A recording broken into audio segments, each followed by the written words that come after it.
I am Arden, 32 years old, a software engineer with what I thought was the perfect relationship. Jessica and I had been together for 2 wonderful years, and our engagement seemed like the natural next step in our journey together. The night of our engagement party started with champagne toasts and ended with my world shattering into pieces. All it took was one drunken confession from Jessica about her best friend Tyler that changed everything. Those slurred words revealed a truth I was never meant to hear. Before I tell you how my world collapsed that night, drop a comment letting me know where you are watching from. Hit subscribe if you have ever had that gut feeling something was not right in your relationship. Before Jessica entered my life, I had built a comfortable existence in Seattle. At 30, I was thriving at a promising tech startup where my coding skills had earned me respect and a leadership position. The company culture energized me, and I often found myself staying late immersed in creative problem-solving and collaboration with equally passionate colleagues. My 2-bedroom apartment overlooking Lake Union became my sanctuary, a place where I could unwind after intense workdays with a craft beer on the balcony, watching boats drift across the water while the city lights reflected on the Caymas. Surface. Romantically, however, my track record was considerably less successful. My college girlfriend Amanda had cheated on me with my roommate, leaving me with trust issues that sabotaged my next 2 serious relationships. I became hyper-vigilant, questioning innocent text messages and casual friendships, until those relationships buckled under the weight of my suspicion. After Heather, my last girlfriend, left saying she could not breathe in our relationship, I took a full year off from dating to work on myself. Therapy helped immensely. I learned to recognize my triggers and developed healthier coping mechanisms. I reconnected with old friends, started mountain biking on weekends, and even tried rock climbing. By the time I met Jessica, I had finally reached a place of genuine self-confidence and emotional stability. I was ready to trust again. The barbecue where we met belonged to my coworker Dave. It was a perfect July afternoon with clear skies and a gentle breeze carrying the scent of grilled burgers across the backyard. I noticed Jessica immediately, not because she was the most striking woman there, but because of her laugh. It carried across the lawn, genuine and uninhibited. She stood in a circle of people I did not know, gesturing animatedly as she told a story that had everyone captivated. "That is Jessica Wilson," Dave explained when he caught me looking. "She teaches 3rd grade at Lakeside Elementary. You should introduce yourself. She is single and definitely your type." Our first conversation flowed effortlessly. Jessica had shoulder-length auburn hair that caught the sunlight and bright green eyes that crinkled at the corners when she smiled. She was 26, loved hiking, collected vintage children's books, and had a contagious enthusiasm for life that drew me in immediately. We discovered mutual interests in photography, true crime podcasts, and a shared addiction to spicy food. "I have been looking for someone to try that new Thai place on 4th Avenue," I ventured as the party wound down. "Well, you just found her," Jessica replied with a warm smile that made my heart race. Our early dates were filled with adventure and discovery. We explored hidden hiking trails in the Cascade Mountains, spent rainy Saturdays in quirky bookstores, and challenged each other to try the spiciest dishes at every ethnic restaurant we could find. More meaningful than these activities were our conversations. Deep, vulnerable discussions about childhood dreams, family dynamics, past heartbreaks, and future aspirations. Jessica was refreshingly direct. "I want marriage and children someday," she told me on our 5th date. "Not tomorrow, but it is on my horizon. If that scares you, I understand." It did not scare me. For the first time, I could envision that future with someone. 8 months later, Jessica moved into my apartment. The transition was surprisingly smooth. She added colorful throw pillows and framed photographs that made the space feel warmer.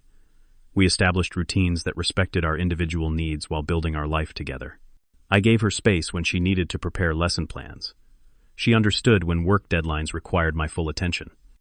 When conflicts arose, her frustration with my disorganized closet, my annoyance at her alarm clock's multiple snooze cycles, we addressed them directly but kindly.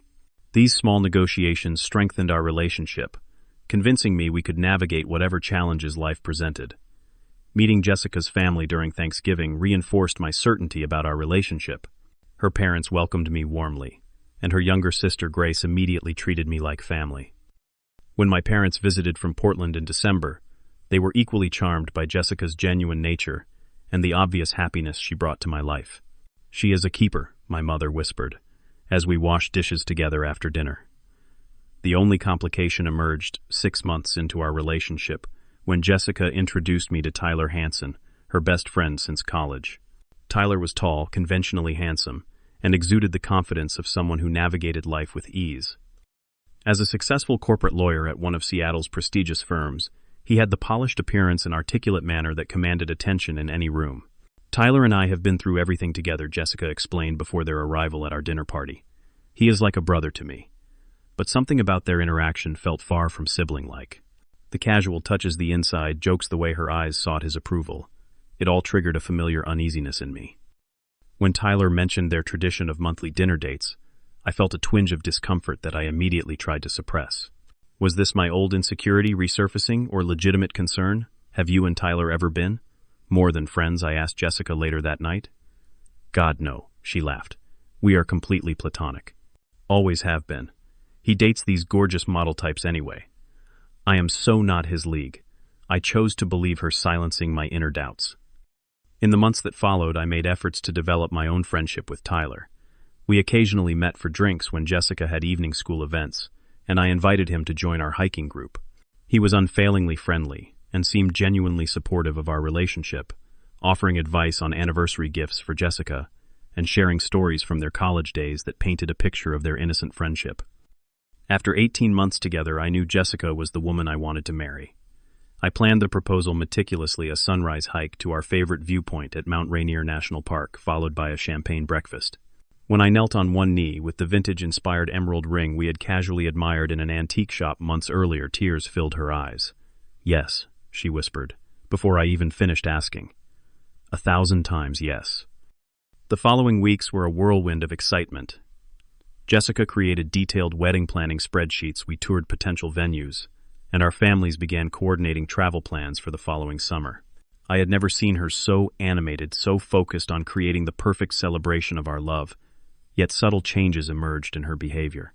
She became increasingly attached to her phone, smiling at texts that she would quickly dismiss as just wedding stuff when I inquired. Tyler's name appeared in our conversations with growing frequency. Tyler knew a great photographer. Tyler recommended this caterer. Tyler thought our first venue choice was overpriced. Since when is Tyler a wedding expert? I finally asked, trying to keep my tone light. He has been to dozens of weddings in his social circle, Jessica explained, and he has amazing taste. I value his opinion, that is all. I reminded myself that this was a stressful time, that wedding planning brought out unusual behaviors, and that my own insecurities might be coloring my perception. Still, the seed of doubt had been planted, and despite my best efforts, it began to take root. The engagement party was my parents' gift to us, a generous gesture that Jessica embraced with characteristic enthusiasm. Together with my mother, she selected an upscale restaurant with a private terrace overlooking Elliott Bay. They chose elegant decorations in navy and silver arranged for a jazz trio and created signature cocktails named after significant moments in our relationship. Should we invite Tyler to the planning lunch next week? My mother asked innocently. Jessica mentions him so often, I feel like I already know him. He is important to her, I replied, ignoring the slight discomfort her observation triggered. He will definitely be at the party. Not only was Tyler invited, but Jessica insisted he be seated at the main table with our immediate families, an arrangement that raised my father's eyebrows but went unchallenged. When I suggested she might want her childhood friend Megan in that spot, instead Jessica became uncharacteristically defensive. Tyler has been my rock for years, she insisted. He deserves to be there. I relented, telling myself that it was her night too, and her happiness was what mattered most. The evening of the party arrived with perfect weather, warm with a gentle breeze that carried the scent of salt water through the open terrace doors. Jessica looked stunning in a champagne-colored cocktail dress that complemented her auburn hair, which was styled in elegant waves. The pride I felt when she took my arm made any lingering concerns seem trivial and unworthy of the moment. Guests arrived in waves: colleagues from my tech company, Jessica's fellow teachers, college friends from both our pasts, and relatives who had traveled from various states to celebrate with us. The atmosphere was joyful and relaxed, exactly what we had hoped for. My parents charmed Jessica's family with stories from my childhood, while her father bonded with my uncle over their shared passion for restoring vintage cars. Tyler arrived fashionably late, drawing attention in his perfectly tailored gray suit. He presented us with an extravagant gift, a weekend getaway, at an exclusive mountain lodge, and delivered a toast that balanced humor and sentiment with the polish of a practiced public speaker. To my oldest friend and the man who finally captured her heart, he concluded, raising his glass. "Arden, you better treasure her the way she deserves." Something in his tone made me wonder if there was a challenge beneath the friendly words, but Jessica beamed with such happiness that I pushed the thought aside. As the evening progressed, I noticed Jessica drinking more than usual. One glass of champagne became 3, followed by one of our signature cocktails, then another. Her cheeks flushed and her laugh grew louder, more frequent. When I gently suggested she might want some water, she kissed me sloppily and promised just one more before disappearing into the crowd. Throughout the night, I observed her gravitating toward Tyler repeatedly. They huddled in corners, engaged in intense conversations that stopped abruptly when others approached. During a group photo, his hand rested on the small of her back longer than necessary.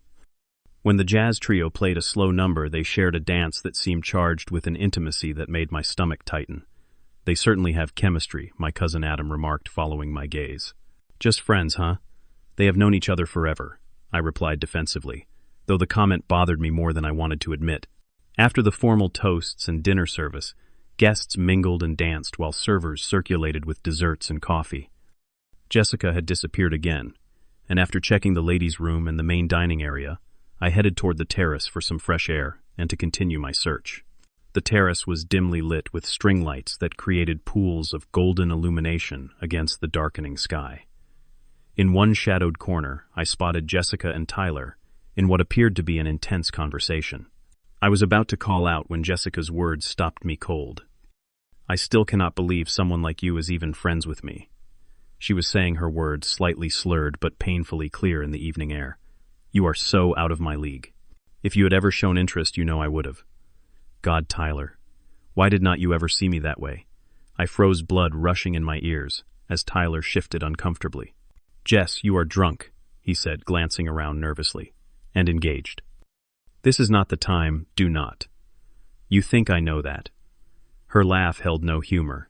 "I am not stupid. I made the safe choice. Arden is good and kind and stable. He loves me completely." "And you love him," Tyler prompted, sounding like he was trying to guide her back to sobriety and reason. There was a pause that stretched too long before Jessica sighed. "Of course I do. Just not the way. Not like I always." I retreated silently before I could hear more, my legs carrying me, automatically to the restroom where I locked myself in a stall, hands shaking as I gripped the metal partition for support. Waves of nausea washed over me as her words replayed in my mind. The safe choice. Not loving me the same way. Tyler being out of her league. Every interaction between them suddenly appeared in a new light, the lingering touches, the private jokes, her excessive interest in his opinion. How had I been so blind? Or worse, had I seen the truth but chosen to ignore it? Taking several deep breaths, I splashed cold water on my face and stared at my reflection. My wedding band finger still bare, but promised to a woman who had just revealed she had settled for me. The humiliation burned as hot as the betrayal. Yet when I returned to the party, I managed to maintain a facade of normalcy. Years of hiding my emotions during difficult client meetings served me well as I smiled, thanked guests for coming, and played the role of excited fiancé. Jessica, in her intoxicated state, noticed nothing amiss in my behavior, while I noticed everything in hers, the way her eyes tracked Tyler across the room. Her tactile nature with him contrasted with the perfunctory touches she gave me. The drive home was silent, with Jessica dozing against the passenger window, oblivious to the storm raging within me. As I helped her to bed, removing her heels and jewelry before pulling the covers over her unconscious form, I wondered how many times she had wished it was Tyler performing these intimate acts of care. Sleep evaded me that night as I replayed years of interactions, searching for clues I had missed, warning signs I had dismissed. By morning, my shock had crystallized into a cold, clear purpose. I needed the full truth before deciding how to proceed. When Jessica finally emerged from our bedroom the next morning, she looked pale and disheveled, pressing her fingers against her temples as she squinted in the kitchen light. "Coffee," I offered, sliding a mug across the counter. I had been up for hours, my mind racing between anger, hurt, and strategizing. "You are a lifesaver," she mumbled, taking a grateful sip. "God, how much did I drink last night?" "Enough," I replied neutrally. "Do you remember everything?" She laughed weakly. "Most of it, I think. The party was beautiful. Your parents went above and beyond. You spent a lot of time with Tyler," I observed casually, watching her reaction carefully. Her eyes flickered briefly, a micro-expression of something guilt-concerned crossing her features before she shrugged. "Did I? I guess we always catch up at events. He is easy to talk to. Have you always had feelings for him? The question hung in the air between us, her coffee mug suspended halfway to her lips. For a moment she looked genuinely confused, then defensive. What are you talking about? He is my friend. My best friend. Jessica, I said quietly. I heard you last night, on the terrace, talking to Tyler about how he is out of your league. How you would have chosen him if he had shown interest. The color drained from her face. Arden, I was drunk. People say stupid things when they are drunk. It did not mean anything. Then you will not mind if I ask you some questions about your history with him. She set down her mug with too much forced coffee sloshing over the rim. Actually, I do mind. This is ridiculous. I chose you. I said yes to you. Is not that what matters? Her defensiveness only strengthened my resolve. If there is nothing to hide, why are you getting angry? Because you are interrogating me based on some drunken nonsense you think you overheard. She pushed away from the counter. I am going to shower. When I get out, I hope you have come to your senses. While Jessica showered, I did something I had never done before I opened her laptop. We knew each other's passwords for practical reasons, but had always respected each other's privacy. Today, that respect felt like a luxury I could no longer afford. Her Facebook message history with Tyler stretched back years. Most exchanges were innocuous, sharing articles, making plans, discussing mutual friends. But scattered throughout were messages that took on new significance in light of her confession. Flirtatious comments disguised as jokes. Late-night conversations during the early months of our relationship. A particular exchange from 3 years ago caught my attention, Tyler. If things had been different with us, Jessica, don't. Please, we both know why it never happened. Tyler, your choice. Always was. I closed the laptop feeling sick. When Jessica emerged from the bathroom, I was sitting calmly on the edge of our bed. I talked to Dave last night, I lied, testing a theory. He mentioned something interesting about you and Tyler almost dating in college. Her reaction confirmed everything. Rather than expressing confusion or denial, her face crumpled with resignation. Dave has a big mouth, she muttered. So it is true. The confirmation hit harder than I expected, despite my suspicions. Jessica sank onto the bed beside me, leaving a careful distance between us. It was years ago, Arden, before I even knew you existed. That is not what I asked. Did you and Tyler almost date? She closed her eyes briefly. Yes. We had a moment our senior year. He kissed me after a party, but then said it was a mistake, that I was too important as a friend to risk it. We decided to forget it happened. But you did not forget, did you? The silence stretched between us, heavy with unspoken truths. Do you love him? I finally asked, my voice barely audible. I love you, she insisted, reaching for my hand, which I pulled away. That is not what I asked. Tears filled her eyes. It is complicated, Arden. Tyler was my first real crush.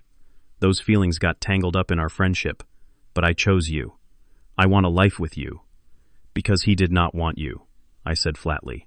I am the consolation prize. No, she moved closer, grabbing my arm. That is not fair. What Tyler and I have is history nostalgia, maybe. What you and I have is real. It is present. It is future. I stood up, needing physical distance to think clearly. I need some answers from people who are not you. People who might actually tell me the truth. That afternoon, I met with our mutual friend Katie at a coffee shop downtown. Initially reluctant, she eventually confirmed what I feared. Jessica had carried a torch for Tyler for years, turning down other men who could not measure up. According to Katie, everyone in their circle had been surprised when Jessica started dating me seriously, as they had assumed she would never get over Tyler. But she does love you, Arden, Katie insisted, looking miserable at betraying her friend's confidence.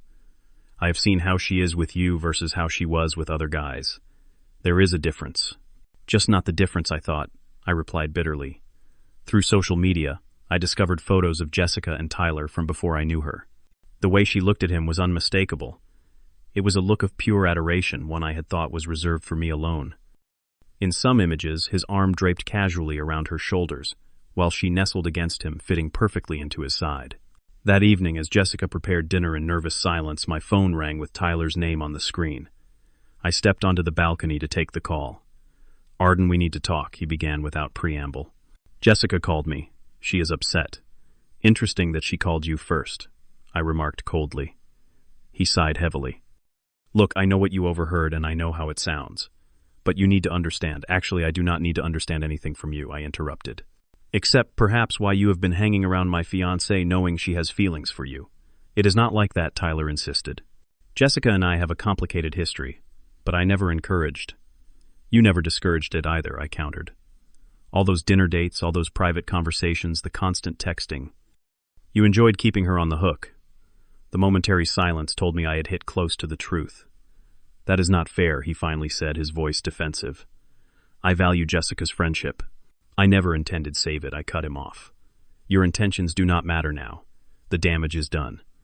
When I returned inside, Jessica was waiting, her expression a mixture of hope and fear. Was that Tyler? What did he say? Nothing I needed to hear, I replied, setting my phone down. But I have heard enough from everyone else. For 5 days we existed in a painful limbo.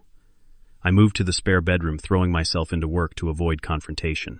Jessica alternated between tearful apologies and defensive anger, insisting I was overreacting to drunk nonsense in ancient history. She left notes on my pillow, sent flowers to my office, and enlisted her sister to call me, pleading her case. On the 6th day, I came home to find Jessica waiting with an ultimatum of her own. This has gone on long enough, she declared, arms crossed defensively. Either you forgive me, and we move forward, or what I asked quietly. Or you are letting one drunken comment ruin everything we have built together, she finished, her voice breaking. It is not fair, Arden. People have complicated pasts. That does not mean they cannot have beautiful futures. Standing in our living room, surrounded by the life we had planned together, I experienced a moment of perfect clarity. Jessica was right about one thing: people do have complicated pasts. But our issue was not her past with Tyler. It was her present feelings for him, feelings strong enough that they spilled out with the lowering of her inhibitions. I deserve to be someone's first choice, I said simply, not their safe option. That night, I packed a suitcase and moved temporarily into my friend Jason's spare room.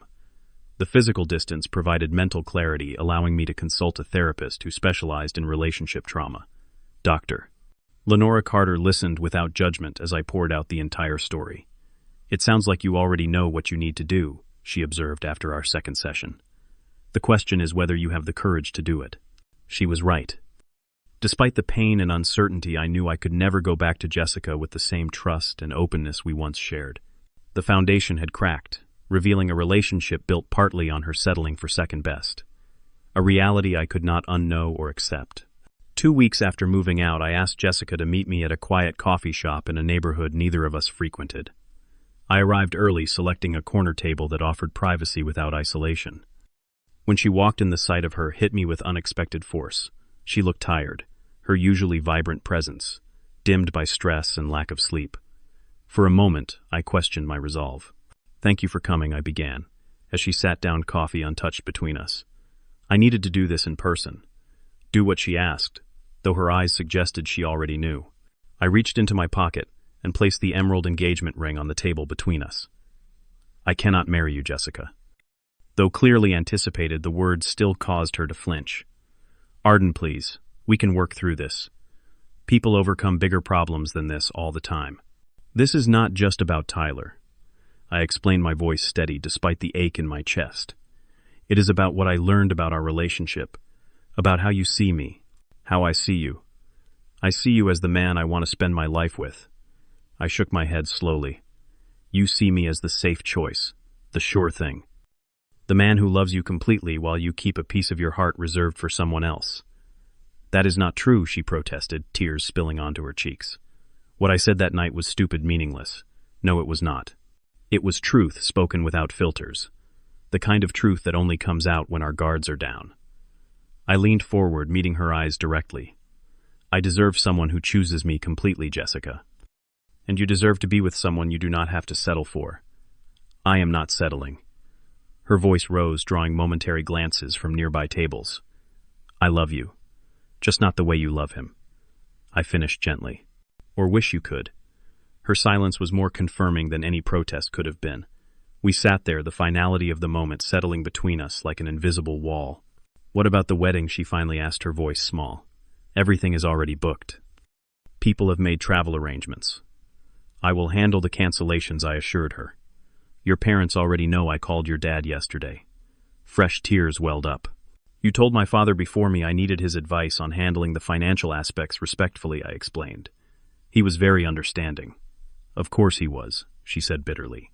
Dad always liked you. And I respect him, I countered. Which is why I promised him I would be fair about the deposits and payments already made. I will cover my share. The practical discussion of ending our wedding plans seemed to make the breakup more real for Jessica than any emotional appeal. As I outlined how I would contact vendors and draft an announcement for our guests, her shoulders slumped in defeat. So, that is it, she whispered. 2 years together and you can just walk away. The question stung with its unfairness. I am not the one who walked away first, Jessica. Not in the ways that matter most. As we prepared to leave, Jessica made one last desperate attempt. What if I promised never to see Tyler again? Would that make a difference? I considered her offer, recognizing the genuine pain behind it. The problem is not that you see him, I said gently. It is that you wish he saw you differently. That is not something either of us can change. In the days that followed, I methodically dismantled what would have been our future together. I created a spreadsheet of vendors' cancellation policies and deposit amounts, sharing it with Jessica's father, who insisted on covering some costs despite my objections. I drafted a simple, dignified email to guests explaining that the wedding had been canceled without assigning blame or sharing details. Most of our friends reacted with shock and confusion. My phone filled with concerned messages asking what happened, if I was okay, if there was anything they could do. Jessica's social media went conspicuously silent, while mutual acquaintances reported she had moved temporarily back to her parents' home. Tyler reached out once more, his message surprisingly contrite. I never meant to come between you two. For what it is worth, I think you are making a mistake. She really does love you. I did not respond. His opinion had lost all value to me. The social fallout was uncomfortable but manageable. Some friends felt forced to choose sides. Others maintained relationships with both of us through careful scheduling and topic avoidance. My family, initially devastated by the canceled wedding, rallied around me with support and understanding once I shared a sanitized version of events. 3 weeks after our coffee shop conversation, as I was settling into a new apartment across town, Jessica appeared unexpectedly at my workplace. She looked disheveled eyes, red-rimmed and desperate, as she approached my desk. We need to talk, she insisted loud enough that my coworkers turned to watch. You are not answering my calls or texts. Jessica, this is not the place, I said, quietly leading her toward the exit, and I have said everything I needed to say. No, you have not. She countered, tears streaming openly now. You have not let me properly apologize. You have not given us a real chance to fix this. Security was watching us with concern, so I guided her to a small conference room nearby. Once inside, Jessica's composure crumbled completely. I made a terrible mistake, she sobbed. One stupid night, one stupid comment, and you threw everything away. How is that fair? How is that the man I thought you were? Despite her accusatory tone, I felt a surge of compassion. She was hurting, and part of me still cared deeply for her well-being.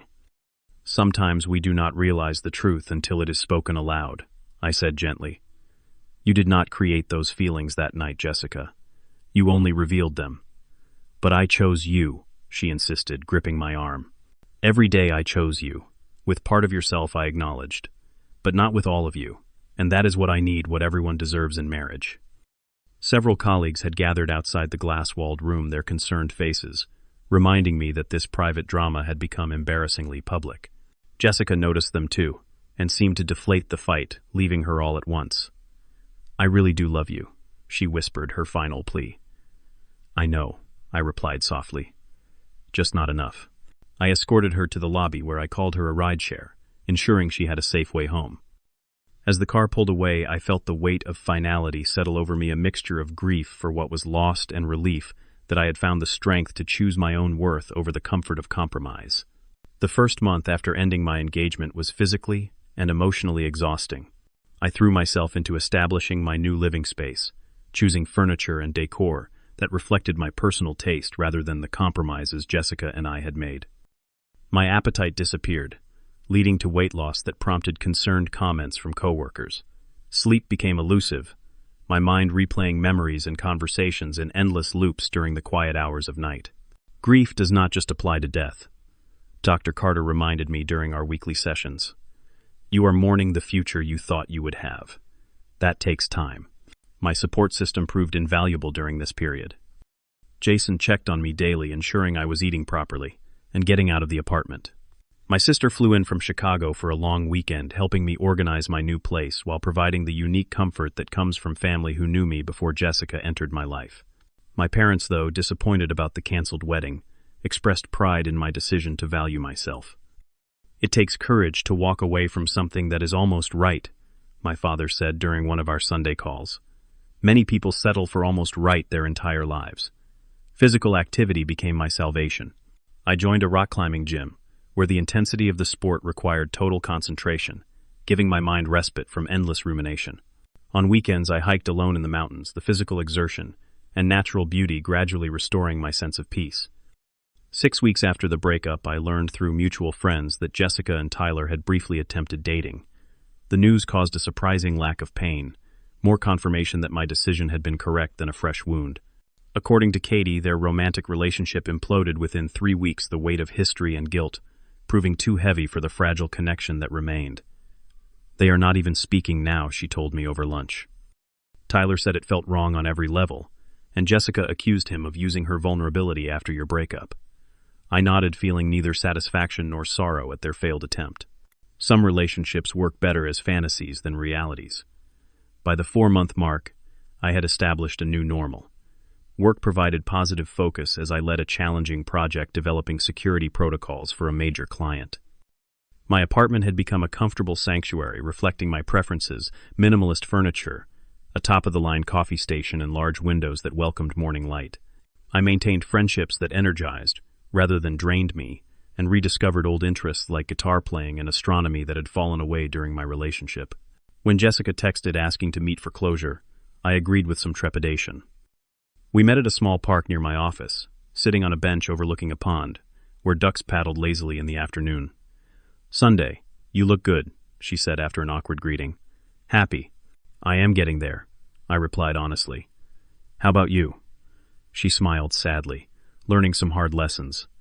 "About myself, mostly." After a pause, she continued, "I wanted to tell you that you were right. About everything. I did have unresolved feelings for Tyler.